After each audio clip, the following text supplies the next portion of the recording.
Bienvenue sur le portail Umoja. Cette vidéo vous montrera comment demander une allocation logement. Cette procédure est suivie par le fonctionnaire pour demander une allocation logement. Avant de soumettre une demande d'allocation, vous devez vous assurer que votre adresse du lieu d'affectation est à jour avec celle sur votre contrat. Pour ajouter ou modifier votre adresse dans Umoja, consultez la vidéo « Modifier adresse » avant de soumettre votre demande. Vous devez fournir les pièces justificatives suivantes. Copie de votre contrat de location signé et toute prolongation de contrat existante. Copie de la quittance de loyer du premier mois. Contrat de l'agent immobilier, incluant son numéro de licence et frais, le cas échéant. Reçu original des frais d'agence, le cas échéant. Et facture d'électricité, si cette charge n'est pas comprise dans le loyer. Pour une demande d'allocation de logement dans le cas de force majeure ou de colocation, le partenaire RH est responsable des actions suivantes. Le partenaire RH revoit les politiques et directives pour vérifier l'admissibilité du fonctionnaire à l'allocation logement. Le partenaire RH revoit la demande du fonctionnaire et vérifie les pièces justificatives. Le partenaire RH approuve ou rejette la demande. Si approuvé, le paiement sera effectué. Dans cette vidéo, nous prenons l'exemple d'un fonctionnaire professionnel qui soumet une demande d'allocation logement pour la première fois. La charge d'électricité n'est pas comprise dans son loyer et il paiera des frais d'agence. Cliquez sur Employee Self-Service. Cliquez sur le lien Entitlements. Cliquez sur Check Entitlement Eligibility. Puis cliquez sur le lien Apply Online. Ensuite, cliquez sur New Request. Sélectionnez ou saisissez la date à partir de laquelle votre contrat commence. La date Valid From correspond au premier jour précisé par votre contrat de location ou le premier jour suivant la fin du versement de la part d'indemnité journalière de subsistance de la prime d'affectation, si cette date est postérieure. Sélectionnez ou saisissez la date Valid To Date. Cette date est la date d'expiration de votre contrat. Sélectionnez la raison de votre demande de la liste d'options. Sélectionnez First Submission si c'est votre première demande d'allocation logement. Nous sélectionnons cette option pour notre exemple. Sélectionnez Resubmission si vous soumettez la demande une nouvelle fois pour complément d'information. Sélectionnez Change in Dwelling si votre adresse résidentielle a changé. Sélectionnez Change in Family Size si le nombre de membres de votre famille a changé. Sélectionnez Change in Housing Assistance si vous avez commencé à recevoir de l'aide au logement.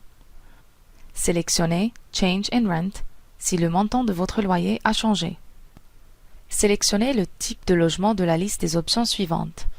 Sélectionnez Lease Commercially si vous louez une habitation dans un bâtiment privé. Nous sélectionnons cette option pour notre exemple. Sélectionnez Sublet si vous sous-louez. Sélectionnez Low Cost Rent from UN si vous payez votre loyer à l'ONU à un taux moins inférieur à la moyenne dans le lieu d'affectation. Sélectionnez Low Cost Rent from Government Institution si vous payez votre loyer à un gouvernement ou autre organisme public à un taux moins inférieur à la moyenne dans le lieu d'affectation. Sélectionnez Provided Free by UN si votre logement est entièrement conventionné par l'ONU.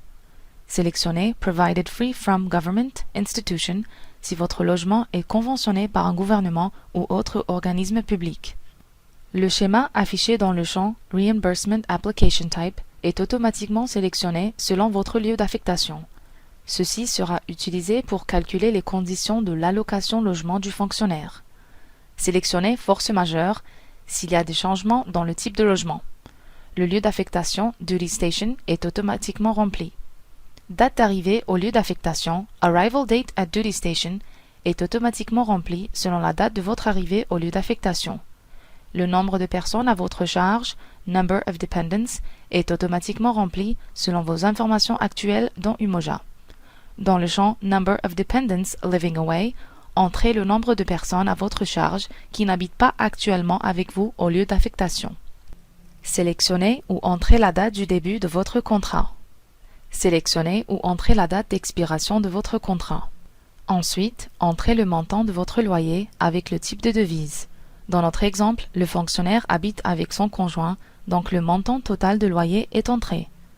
Si le loyer est partagé avec une personne autre que le conjoint, vous devez entrer seulement votre part de loyer. Il est important de noter que le montant total de loyer ne comprend que le loyer net. Ce montant ne devrait pas comprendre d'autres charges telles que les frais de parking, frais de sécurité, etc. Entrez le montant des frais d'agence et sélectionnez le type de devise. Si c'est la première fois que vous payez les frais d'agence à ce lieu d'affectation, entrez le montant payé à l'agent et le type de devise. Sinon, passez à la section Duty Station Address. Les frais d'agence sont remboursables qu'une seule fois par période de service dans le lieu d'affectation qui vous donne droit à une nouvelle allocation logement.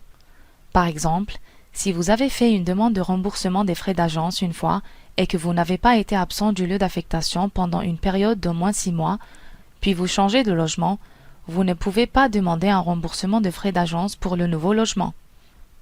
Sélectionnez ou entrez la date du paiement des frais d'agence. Dans le cas échéant, précisez si la charge d'électricité est comprise. Si vous cochez cette case, vous devez entrer le nombre de chambres dans votre logement. Précisez si vous partagez le logement avec une personne autre que votre conjoint. Précisez si le montant de loyer comprend la location de plus d'un logement.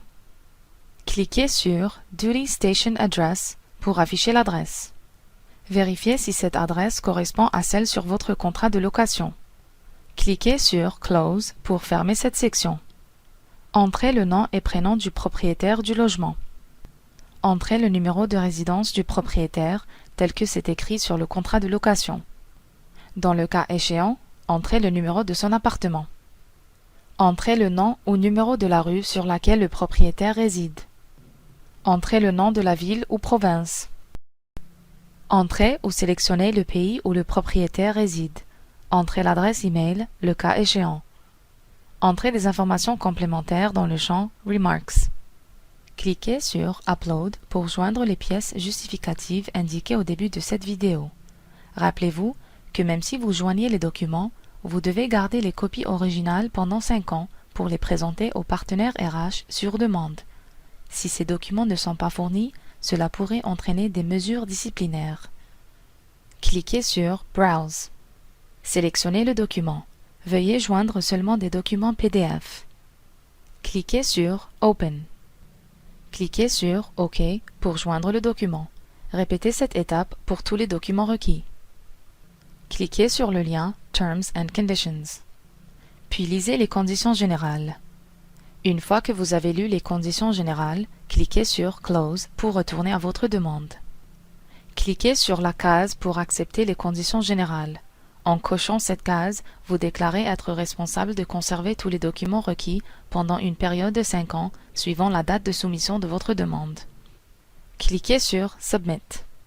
Un message apparaîtra en indiquant que la demande a été envoyée avec succès. Dans le cas de force majeure ou de colocation, la demande sera envoyée au partenaire RH pour approbation. Les autres types de demandes seront auto-certifiés, donc automatiquement approuvés. Cliquez sur l'onglet Employee Self-Service pour retourner à la section Employee Self-Services. Nous avons conclu cette vidéo du Moja.